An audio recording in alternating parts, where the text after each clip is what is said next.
नमस्कार दोस्तों, स्वागत है आपका अपने YouTube channel GS kingdom for exam में। दोस्तों, आज की इस वीडियो में हम यूपी टेट, सी टेट और सुपर टेट के लिए मोस्ट इम्पॉर्टेंट ईवीएस अर्थात पर्यावरण के प्रश्नों को देखने वाले हैं। ये प्रश्न इन परीक्षाओं में बार बार पूछे गए हैं और आगे भी पूछे जाएंगे। ये प्रश्न बहुत ही ज़्यादा रिपीट होते हैं। आप इन प्रश्नों को इग्नोर मत कीजिएगा। ये सभी क्वेश्चंस इन परीक्षाओं के लिए मोस्ट इम्पॉर्टेंट हैं। तो बिना किसी देरी के आइए शुरू करते हैं आज का अपना वीडियो। उसके पहले अगर आप हमारे चैनल पर नए हैं तो चैनल को सब्सक्राइब करके बेल आइकन को जरूर प्रेस कर दें ताकि आने वाली सभी वीडियो नोटिफिकेशन आपको मिल सके। तो आइए शुरू करते हैं आज का अपना वीडियो। हमारा पहला क्वेश्चन है, गंगोत्री राष्ट्रीय उद्यान किस प्रदेश में है? आइए इसका उत्तर हम देखते हैं।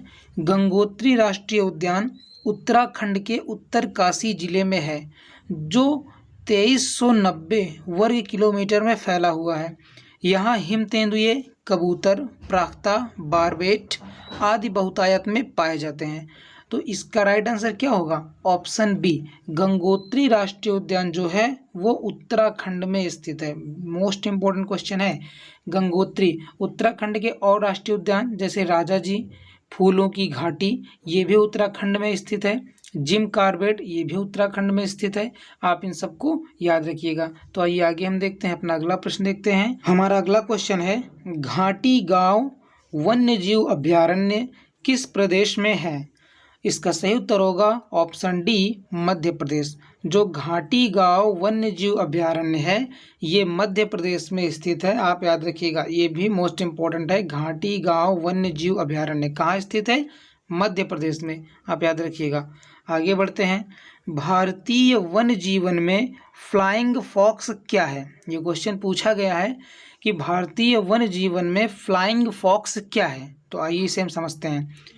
भारत में फ्लाइंग फॉक्स उड़ने वाली लोमड़ी वास्तव में कोई लोमड़ी नहीं होती बल्कि एक प्रकार का चमगादड़ होता है। याद रखना कि फ्लाइंग फॉक्स का मतलब कोई लोमड़ी नहीं होगी उड़ने वाली, ये एक प्रकार का चमगादड़ होता है।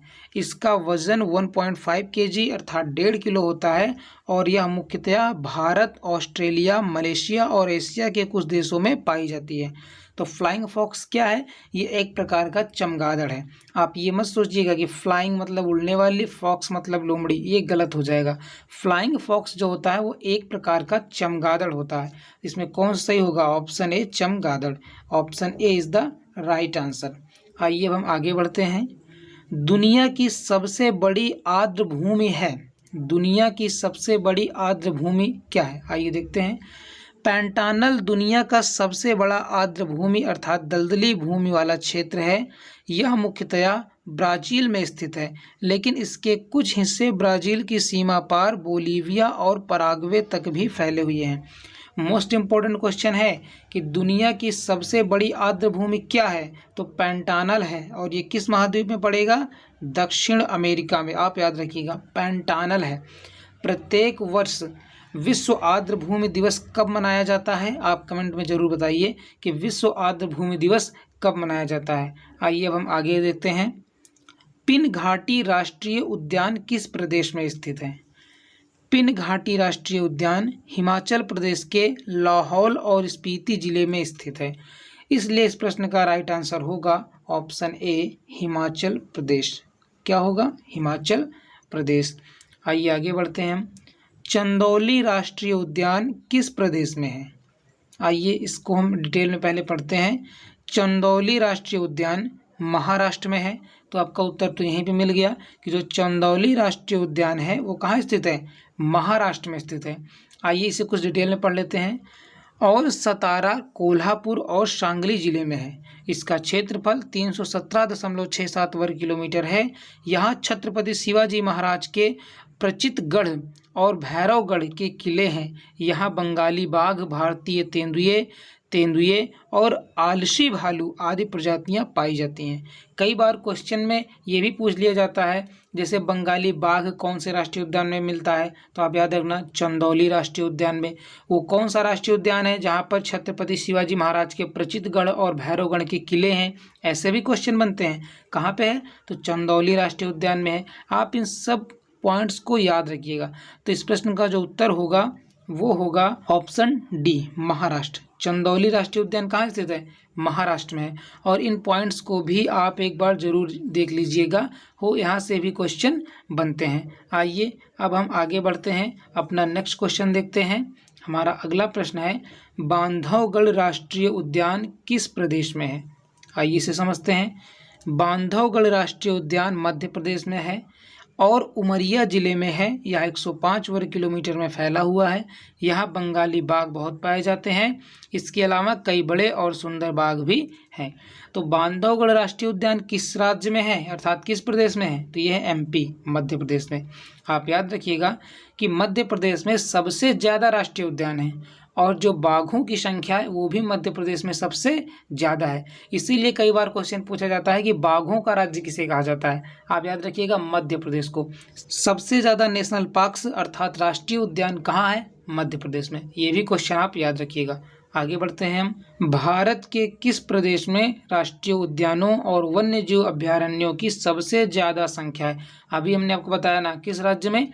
मध्य प्रदेश में। तो option B is the right answer, Madhya Pradesh. आइए इसके बारे में कुछ और पढ़ लेते हैं। भारत में सबसे ज़्यादा राष्ट्रीय उद्यान और वन्यजीव अभ्यारण्य मध्य प्रदेश में है। कान्हा टाइगर रिजर्व मध्य प्रदेश का सबसे बड़ा राष्ट्रीय उद्यान है। आप याद रखिएगा कि मध्य प्रदेश का सबसे बड़ा राष्ट्रीय उद्यान कौन सा है? Kanha tiger reserve. Most important question है, आप याद रखिएगा। आइए आगे बढ़ते हैं हम। ज्ञान भारती रिजर्व किस प्रदेश में है? तो ये गुजरात में स्थित है। Option D is the right answer, Gujarat में। आगे बढ़ते हैं। मॉन्ट्रियल प्रोटोकॉल के हस्ताक्षर को मनाने के लिए निम्न दिन में से कौन सा मनाया जाता है? अर्थात जब मॉन्ट्रियल प्रोटोकॉल हुआ था तो उसके उपलक्ष्य में कौन सा दिवस मनाया जाता है, ये आपसे पूछ रहा है। तो पेपर में जो क्वेश्चन की लैंग्वेज होती है वो आपसे थोड़ा घुमा कर ही पूछता है। तो इसमें पूछने का मतलब क्या है? यही पूछने का मतलब है कि जो मॉन्ट्रियल प्रोटोकॉल हुआ था उसके उपलक्ष्य में कौन सा दिवस मनाया जाता है। आइए इसे पढ़ते हैं। मॉन्ट्रियल प्रोटोकॉल ओजोन परत के संरक्षण के लिए हस्ताक्षर किया गया था। विश्व ओजोन दिवस 16 सितंबर को हर साल मनाया जाता है। तो इसके उपलक्ष्य में क्या मनाया जाता है? विश्व ओजोन दिवस मनाया जाता है। आप याद रखिएगा, मोस्ट इंपॉर्टेंट क्वेश्चन है कि जो मॉन्ट्रियल प्रोटोकॉल हुआ था वो उसके उपलक्ष्य में कौन सा दिवस मनाया जाता है? ओजोन दिवस। और हर साल ओजोन दिवस कब मनाया जाता है? 16 सितंबर को। आप याद रखिएगा 16 सितंबर को। मोस्ट इंपॉर्टेंट ये भी क्वेश्चन है। इस वीडियो में मैंने सभी मोस्ट इंपॉर्टेंट क्वेश्चंस को ही लिए हैं जो बार बार आपके एग्जाम में रिपीट होते हैं, बार बार पूछे जाते हैं। इसलिए आप एक भी प्रश्न को इग्नोर मत कीजिएगा। आइए आगे बढ़ते हैं हम। मैलाथियन क्या है? मैलाथियन क्या है? आइए देखते हैं। तो मैलाथियन एक कीटनाशक है। मैलाथियन क्या है? एक कीटनाशक है। ये भी आपके एग्जाम में पूछा जा चुका है कि मैलाथियन क्या है। आप सोचेंगे हमने तो इसका नाम ही नहीं सुना है कि मैलाथियन क्या होता है। तो मैलाथियन एक कीटनाशक होता है, आप याद रखिएगा।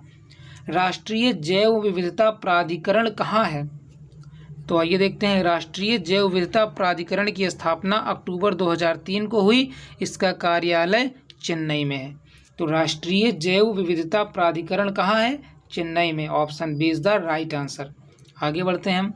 ग्लोबल वार्मिंग की संभाव्यता मापने के लिए किस गैस का प्रयोग किया जाता है? आइए इसे देखते हैं। कार्बन डाइऑक्साइड ग्लोबल वार्मिंग की संभाव्यता मापने के लिए प्रयोग की जाती है। सबसे ज़्यादा किस गैस के कारण ग्लोबल वार्मिंग होती है? कार्बन डाइऑक्साइड के कारण। इसका सही उत्तर होगा ऑप्शन ए। जो कार्बन डाइऑक्साइड गैस होती है उसकी एक क्वालिटी होती है, उसके अंदर ये क्वालिटी होती है कि वो जो हीट होती है, सूर्य की गर्मी को वो अवशोषित तो कर लेती है, लेकिन रात्रि के समय वो उस गर्मी को पृथ्वी से बाहर नहीं जाने देती, उसे अंदर ही रोक लेती है। इसी कारण प्रत्येक वर्ष पृथ्वी का जो औसत तापमान है वो बढ़ रहा है, जिसे हम कहते हैं ग्लोबल वार्मिंग, जिस कारण ग्लेशियर पिघल रहे हैं। आइए आगे बढ़ते हैं हम। पिट्टी पक्षी अभ्यारण्य कहाँ है? तो पिट्टी पक्षी अभ्यारण्य लक्षद्वीप में है। ये भी इम्पोर्टेंट क्वेश्चन है। आगे देखते हैं। किस शहर को टाइगर गेटवे ऑफ इंडिया कहा जाता है? आइए देखते हैं। महाराष्ट्र के शहर नागपुर को टाइगर गेटवे ऑफ इंडिया कहा जाता है। मोस्ट इंपॉर्टेंट क्वेश्चन है, आप इग्नोर मत कीजिएगा कि टाइगर गेटवे ऑफ इंडिया किसे कहा जाता है। तो ये नागपुर को कहा जाता है और ये किस राज्य में है? ये है महाराष्ट्र में, याद रखिएगा। आगे बढ़ते हैं। जवाई के जंगल किस प्रदेश में है? जवाई के जंगल किस प्रदेश में है? आइए देखते हैं। जवाई के जंगल राजस्थान में है, जो पाली जिले में है। इन्हें कंजर्वेशन रिजर्व स्टेटस मिला हुआ है। कहाँ है? राजस्थान में। जवाई के जंगल राजस्थान में है। आगे बढ़ते हैं हम। साइबेरियन सारस किस नेशनल पार्क में आता है? मोस्ट इम्पोर्टेंट ये भी क्वेश्चन है कि साइबेरियन जो सारस होता है वो किस नेशनल पार्क में आता है। आइए इसके बारे में पढ़ते हैं डिटेल में। साइबेरियन सारस एक खतरे में प्रजाति है। ये एक विलुप्त होने की कगार पर है। यह भारत में केवलादेव नेशनल पार्क में आती है। केवलादेव नेशनल पार्क राजस्थान में है। इसका क्षेत्रफल 28.73 वर्ग किलोमीटर है और इसकी स्थापना 1982 में हुई। यह यूनेस्को द्वारा विश्व धरोहर घोषित किया गया है। मोस्ट इम्पोर्टेंट है ये सही पॉइंट। साइबेरियन सारस किस पार्क में आते हैं? Keoladeo national park. ये किस राज्य में है? राजस्थान में है। और इससे ये मोस्ट इम्पोर्टेंट क्वेश्चन बन जाता है कि इसको यूनेस्को में शामिल किया गया है। विश्व धरोहर स्थलों में केवलादेव नेशनल पार्क को शामिल किया गया है, इसलिए ये इम्पोर्टेंट बन जाता है क्वेश्चन। आगे बढ़ते हैं हम। वन्य जीव संरक्षण के क्षेत्र में अदम्य साहस दिखाने वाले को कौन सा पुरस्कार दिया जाता है? ये भी इम्पोर्टेंट क्वेश्चन है कि जो भी आदमी होता है वो वन्य जीव के संरक्षण में जो अपना बहुत ज़्यादा योगदान देता है उसे कौन सा पुरस्कार दिया जाता है? आइए देखते हैं। अमृता देवी बिश्नोई पुरस्कार वन्य जीव संरक्षण के क्षेत्र में अदम्य साहस दिखाने वाले को दिया जाता है। इसमें 1 लाख रुपए की राशि प्रदान की जाती है। अमृता देवी बिश्नोई पुरस्कार, option C is the right answer. आप लोग कमेंट में बताइए कि अमृता देवी बिश्नोई किस पर्यावरणीय आंदोलन से जुड़ी थी, ये आपको कमेंट में बताना है। आइए आगे हम देखते हैं। पर्यावरण संरक्षण आंदोलन में सहायक पुस्तक साइलेंट स्प्रिंग के लेखक कौन हैं? साइलेंट स्प्रिंग के लेखक रसेल कार्सन हैं। यह पुस्तक 27 सितंबर 1962 को प्रकाशित हुई थी। यह पेस्टिसाइड के दुष्प्रभाव पर आधारित है। इसके लेखक कौन है? Rachel Carson. Option B is the right answer. आगे बढ़ते हैं। ओजोन डे मनाने की घोषणा किस प्रोटोकॉल में हुई? अभी हमने पढ़ा था ना, जो मॉन्ट्रियल प्रोटोकॉल था उसी के उपलक्ष्य में विश्व ओजोन दिवस मनाया जाता है। ओजोन डे या ओजोन दिवस हर साल 16 सितंबर को मनाया जाता है। इसकी घोषणा मॉन्ट्रियल प्रोटोकॉल 1987 में हुई थी। Option B is the right answer. आगे बढ़ते हैं हम। नेक्स्ट क्वेश्चन देखते हैं अपना। निम्नलिखित पदार्थों में से यदि सब की समान मात्रा जलाई जाए तो सर्वाधिक कार्बन डाइऑक्साइड का उत्सर्जन कौन सा पदार्थ करेगा? आइए देखते हैं। केरोसिन कार्बन डाइऑक्साइड का बहुत उत्सर्जन करती है, अतः इस प्रश्न का सही उत्तर होगा ऑप्शन बी केरोसिन। अगर हम एक ही मात्रा में प्राकृतिक गैस को भी जलाएं, केरोसिन को भी जलाएं, गैसोलीन को भी जलाएं, प्रोपिन को भी जलाएं, तो जो सबसे ज़्यादा कार्बन डाइऑक्साइड निकलेगी वो केरोसिन को जलाने से निकलेगी। आप याद रखिएगा, ये भी इम्पोर्टेंट क्वेश्चन है। आगे बढ़ते हैं हम। निम्नलिखित में से कौन सा मूंगा चट्टान का क्षेत्र नहीं है? तो आइए पहले हम देख लेते हैं कि कौन कौन से क्षेत्र हैं। भारत में मूंगा चट्टान की 4 जगहें हैं। कौन सी? मन्नार की खाड़ी, लक्षद्वीप, अंडमान निकोबार द्वीप समूह और कच्छ की खाड़ी। तो इसमें से कौन सा है जो इन चारों में से नहीं है? खंबात की खाड़ी। जो खंबात की खाड़ी है उसका निर्माण मूंगा चट्टानों से नहीं हुआ है। ये मूंगा चट्टान का क्षेत्र नहीं है। आइए अब हम आगे देखते हैं। कार्बन डाइऑक्साइड के उत्सर्जक देशों की सूची किस स्रोत से कार्बन डाइऑक्साइड उत्सर्जन पर आधारित होती है? आइए इसका उत्तर समझते हैं। कार्बन डाइऑक्साइड उत्सर्जक देशों की सूची जीवाश्म ईंधन जलने और सीमेंट उद्योग से उत्सर्जित कार्बन डाइऑक्साइड पर आधारित होती है। तो इसमें से कौन सा ऑप्शन सही होगा? ए भी राइट है और बी भी राइट है, इसलिए इसका सही उत्तर होगा ऑप्शन सी उपयुक्त दोनों। आगे देखते हैं हम। जैव विविधता का अंतर्राष्ट्रीय कार्यालय कहाँ स्थित है? तो जैव विविधता का अंतर्राष्ट्रीय कार्यालय कहाँ स्थित है? तो ये है रोम में। रोम किसकी राजधानी है?